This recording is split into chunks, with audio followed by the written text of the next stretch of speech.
मेरा नाम है सुमित सिंह सिद्धू। मैं मैलबर्न आस्ट्रेलिया में रहना ते मैं पाकिस्तान पहली बारी घूमन आया।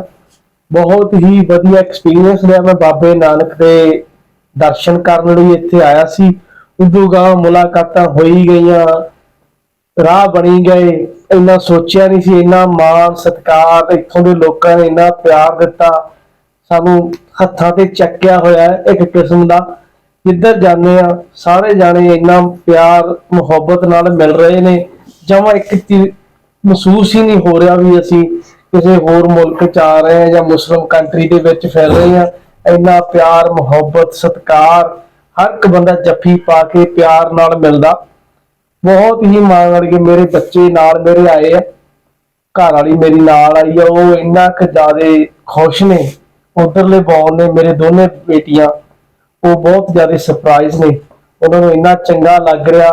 चेयरमैन साहब इधर बैठे, आशीष साहब, इन्होंने बहुत ज्यादा मैनू घुमाया फिराया। चक 171 170 दो असी शादियां अटेंड कीतियां।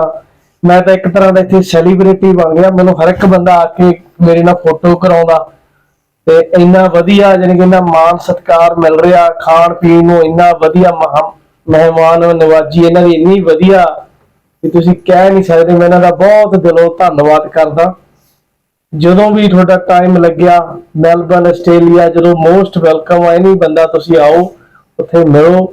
बाकी तुसीं पुछ सकदे हो मेरे कोई भी सवाल जवाब पुछना, इन्ने जोगा हैगा मैनूं अकल हैगी है बंदा जवाब दे। ਤੁਸੀਂ ਪਾਕਿਸਤਾਨ ਦੇ ਦੌਰੇ ਤੇ ਆਏ ਹੋ, ਪਾਕਿਸਤਾਨ ਦੇ ਆਵਾਮ ਨਾਲ ਮੁਖਤਲਿਫ ਲੋਕਾਂ ਨੂੰ ਮਿਲੇ ਹੋ, ਤੁਸੀਂ ਇਹਨਾਂ ਨੂੰ ਕੀ ਪੈਗਾਮ ਦੇਣਾ ਚਾਹੁੰਦੇ? ਯਕੀਨਨ ਤੁਸੀਂ ਇੱਥੇ ਆ ਕੇ ਬੜੀ ਮੁਹੱਬਤ ਸਮੇਟੀ, ਬੜਾ ਪਿਆਰ ਸਮੇਟਿਆ ਲੋਕਾਂ ਦਾ। ਯਕੀਨਨ ਪਿਆਰ ਹੀ ਜ਼ਿੰਦਗੀ ਹੈ, ਮੁਹੱਬਤ ਹੀ ਫਾਤੇ ਆਲਮ ਹੈ। ਤੁਸੀਂ ਇਹਨਾਂ ਨੂੰ ਕੀ ਪੈਗਾਮ ਦਿਓਗੇ? ਮੈਂ ਤਾਂ ਇਹਨਾਂ ਨੂੰ ਇਹੀ ਕਹਿਣਾ ਚਾਹੁੰਦਾ ਵੀ ਜਿਵੇਂ ਅੱਜ ਤੁਸੀਂ ਹੈਗੇ ਹੋ, ਅੱਲਾਹ ਪਾਕ ਤੁਹਾਨੂੰ ਆਹੀਂ ਰੱਖੇ, ਤੁਸੀਂ ਬਦਲੋ ਨਾ।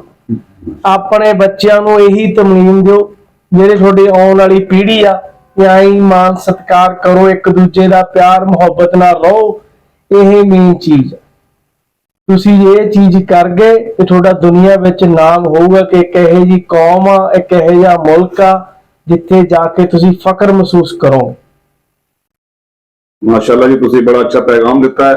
यकीनन प्यार ही जिहड़ा ना वो कामयाबी दी जिहड़ी कुंजी है। ते साडे तुसी आने वाली नस्लों को भी बड़ा अच्छा पैगाम दिता है।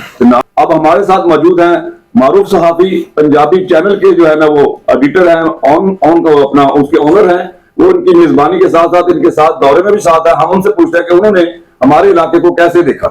जी मैं बेसिकली इस इलाके तो मेरा तलक है जी। मैं इतने 171 ਚੱਕ 'ਚ पैदा होया जी, कोई अरसा 20 साल तो लाहौर है।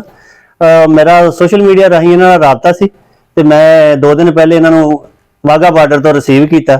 उस तो बाद असीं ननकाना साहब इन्हां नूं लैके गए, इन्हां दा जिहड़ा मजहबी है उत्थे इन्हां दी अपनी मजहबी रसूमात अदा कीतियां। उस तो बाद लाहौर चले गए। लाहौर तो बाद फिर पंजाब घूमना चाहुंदे सी, कहंदे असीं वो टिपिकल पंजाब देखना चाहुंदे जिहड़ा असीं सुणिया, क्योंकि इंडिया दे विच जिहड़ा पंजाब आ वो कहंदे बहुत बदल गया, उत्थे मामला तब्दील हो गए।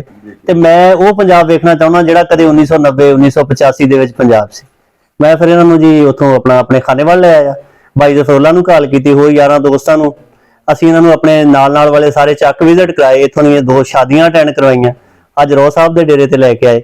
ਸਾਡੇ ਕੋਲੋਂ ਜਿੰਨਾ ਹੋ ਸਕਿਆ ਅਸੀਂ ਸਾਰਾ ਕਰਵਾਇਆ। ਬਾਕੀ ਜਿੰਨੀਆਂ ਵੀ ਗੱਲਾਂ ਦੋਵਾਂ ਦੋਸਤਾਂ ਨੇ ਤੁਹਾਡੇ ਨਾਲ ਸ਼ੇਅਰ ਕਰ ਲਈਆਂ। ਤੇ ਬਹੁਤ ਸਾਰੇ ਸਰਦਾਰ ਸਾਹਿਬਾਨ ਜਿਹੜੇ ਉਹ ਮੇਰੇ ਕੋਲੇ ਆਉਂਦੇ ਰਹਿੰਦੇ ਨੇ। ਇੱਕ ਹੋਰ ਸਰਦਾਰ ਜੀ ਵੀ ਕੈਨੇਡਾ ਤੋਂ ਆਏ ਨੇ, ਉਹ ਮੇਰੇ ਚਾਕੀ ਵਿੱਚ ਇੱਕ ਹੋਰ ਦੋਸਤ ਕੋਲੇ ਠਹਿਰੇ ਹੋਏ ਨੇ। ਤੇ ਸਾਡੀ ਕੋਸ਼ਿਸ਼ ਹੈ ਕਿ ਜਿਹੜਾ ਚੜ੍ਹਦੇ ਪੰਜਾਬ ਦੇ ਵਿੱਚ ਇੱਕ ਗੱਲ ਫੈਲਾਈ ਗਈ ਕਿ ਪਾਕਿਸਤਾਨ ਨਹੀਂ ਜਾਣਾ, ਉੱਥੇ ਹਾਲਾਤ ਨਹੀਂ ਠੀਕ। मेरी कोशिश है कि ਜਿਹੜੇ ਚੜ੍ਹਦੇ ਪੰਜਾਬ ਦੇ ਦੋਸਤ ਆ ਉਹ ਪਾਕਿਸਤਾਨ ਜ਼ਿਆਦਾ ਤੋਂ ਜ਼ਿਆਦਾ ਵਿਜ਼ਿਟ ਕਰਨ, ਤਾਂ ਕਿ ਉਹਨਾਂ ਨੂੰ ਪਤਾ ਲੱਗੇ ਕਿ ਪਾਕਿਸਤਾਨ 'ਚ ਰਹਿਣ ਵਾਲੇ ਇੱਕ ਪੁਰਅਮਨ ਖੁਸ਼ ਇਖਲਾਕ ਲੋਕ ਨੇ। ਇਸੇ ਵਾਸਤੇ ਮੇਰੀ ਇਹ ਕੋਸ਼ਿਸ਼ ਹੈ ਕਿ ਜਿੰਨੇ ਵੀ ਸਾਡੇ ਸਰਦਾਰ ਭਰਾ ਨੇ ਉਹ ਪਾਕਿਸਤਾਨ ਆਉਣ, ਪਾਕਿਸਤਾਨ ਦਾ ਵਿਜ਼ਿਟ ਕਰਨ, ਉਹਨਾਂ ਨੂੰ ਪਤਾ ਲੱਗੇ ਕਿ ਅਸੀਂ ਤਾਂ ਬੜੇ ਪਿਆਰ ਤੇ ਮੁਹੱਬਤ ਵਾਲੇ ਲੋਕ ਹਾਂ। ਬਹੁਤ ਸ਼ੁਕਰੀਆ ਜੀ, ਮਿਹਰਬਾਨੀ ਜੀ। ਰੋਜ਼ਾ ਸਾਡੇ ਇੱਥੇ ਇਲਾਕੇ ਦੇ ਚੇਅਰਮੈਨ ਨੇ ਜਨਾਬ ਚੌਧਰੀ ਸਾਹਿਬ, ਉਹਨਾਂ ਨੂੰ ਵੀ ਅਸੀਂ ਪੁੱਛਦੇ ਕਿ ਉਹਨਾਂ ਨੇ ਇਸ ਵਿਜ਼ਿਟ ਨੂੰ ਕਿਸ ਤਰ੍ਹਾਂ ਮਹਿਸੂਸ ਕੀਤਾ ਤੇ ਆਪਣੇ ਮਹਿਮਾਨਾਂ ਦਾ ਕਿਵੇਂ ਉਹਨਾਂ ਨੇ ਆਪਣਾ ਸਵਾਗਤ ਕੀਤਾ। फस्ट एक्सपीरियंस ही कि कोई विदेश तो इंडिया तो पंजाब दे रेलिवेंट साडा पंजाबी भरा जिहड़ा कि इंडियन निजाद आस्ट्रेलियन वो साडे कोल आए, भाई रशीद दी विसातत नाल साडे कोल आए। सानू एक दिन पहले इन्होंने दस्सिया कि दोस्त मेहमान आ रहे ने।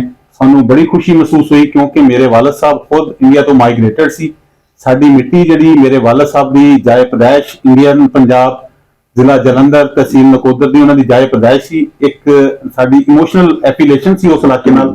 ਉਸ ਮਿੱਟੀ ਤੋਂ, ਕਿਉਂਕਿ ਇਹ ਵੀ ਮੁੰਸਲਿਕ ਨੇ, ਇਸ ਵਾਸਤੇ ਸਾਡਾ ਇੱਕ ਇਮੋਸ਼ਨਲ ਅਟੈਚਮੈਂਟ ਸੀ, ਇੱਕ ਜਜ਼ਬਾਤੀ ਲਗਾਓ ਸੀ ਇਹਨਾਂ ਨਾਲ। ਸਾਨੂੰ ਬੜੀ ਖੁਸ਼ੀ ਮਹਿਸੂਸ ਹੋਈ ਹੈ। ਅਸੀਂ ਬਹੁਤ ਅੱਛਾ ਮਹਿਸੂਸ ਕੀਤਾ ਕਿ ਜਿਸ ਤਰ੍ਹਾਂ ਰੂਹਾਂ ਨੂੰ ਰੂਹ ਮਿਲਦੀਆਂ ਨੇ, ਸਾਡੇ ਅੰਦਰ ਵੀ ਇੱਕ ਜਿਹੜਾ ਨਾ ਤਲਬ ਸੀ ਕਿ ਸਾਡੇ ਉਸ ਇਲਾਕੇ ਦੇ ਦੋਸਤ ਆਉਣ ਜਾਂ ਅਸੀਂ ਉੱਥੇ ਜਾ ਸਕੀਏ। ਸਾਨੂੰ ਤਾਂ ਉੱਥੇ ਜਾਣਾ ਨਸੀਬ ਨਹੀਂ ਹੋ ਸਕਿਆ। ਪਾਕਿਸਤਾਨ ਗਵਰਨਮੈਂਟ ਦੀ ਤਰਫੋਂ ਜਾਂ ਇੰਡੀਅਨ ਗਵਰਨਮੈਂਟ ਦੀ ਤਰਫੋਂ ਵੀਜ਼ੇ ਦੇ ਦਰਮਿਆਨ ਕੋਈ ਪ੍ਰੋਬਲਮਸ ਨੇ। ਮੈਂ ਤੁਹਾਡੇ ਚੈਨਲ ਦੇ ਥਰੂ, ਇਸ ਮੀਡੀਆ ਦੇ ਥਰੂ ਇੱਕ ਮੈਸੇਜ ਦੇਣਾ ਚਾਹੁੰਦਾ, ਇੱਕ ਰਿਕੁਐਸਟ ਕਰਨਾ ਚਾਹੁੰਦਾ ਦੋਨਾਂ ਗਵਰਨਮੈਂਟਸ ਨੂੰ ਕਿ ਲੋਕਾਂ ਦੇ ਆਉਣ ਜਾਣਾ ਲੋਕਾਂ ਵਾਸਤੇ ਆਸਾਨੀਆਂ ਪੈਦਾ ਕਰਨ, ਤਾਂ ਕਿ ਜਿਹੜੇ ਸਾਡੇ ਦੇ ਲੋਕ ਨੇ ਜਿਨ੍ਹਾਂ ਦੇ ਬਜ਼ੁਰਗਾਂ ਦੀ ਉੱਥੋਂ ਦੀ ਪੈਦਾਇਸ਼ ਆ, ਉਹ ਉੱਥੇ ਜਾਣਾ ਚਾਹੁੰਦੇ ਨੇ, ਆਪਣੇ ਇਲਾਕੇ ਦੇਖਣਾ ਚਾਹੁੰਦੇ ਨੇ।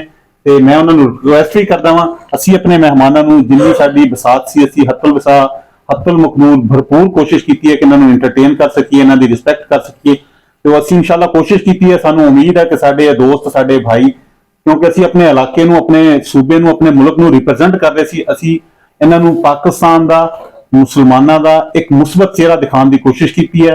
ਅਸੀਂ ਪਿਆਰ ਮੁਹੱਬਤ ਦਾ ਇਹਨਾਂ ਨੂੰ ਇੱਕ ਪੈगाम ਦਿੱਤਾ। उम्मीद है कि साडे मेहमान साडे तो खुश जा रहे होंगे। यकीनन यही इस्लाम का पैगाम है। और पाकिस्तान, पंजाब ऐसे 5 दरियाओं की सरजमीन है जो प्यार में डूबी हुई है, और यकीनन प्यार का पैगाम ही हर जगह जाना चाहिए।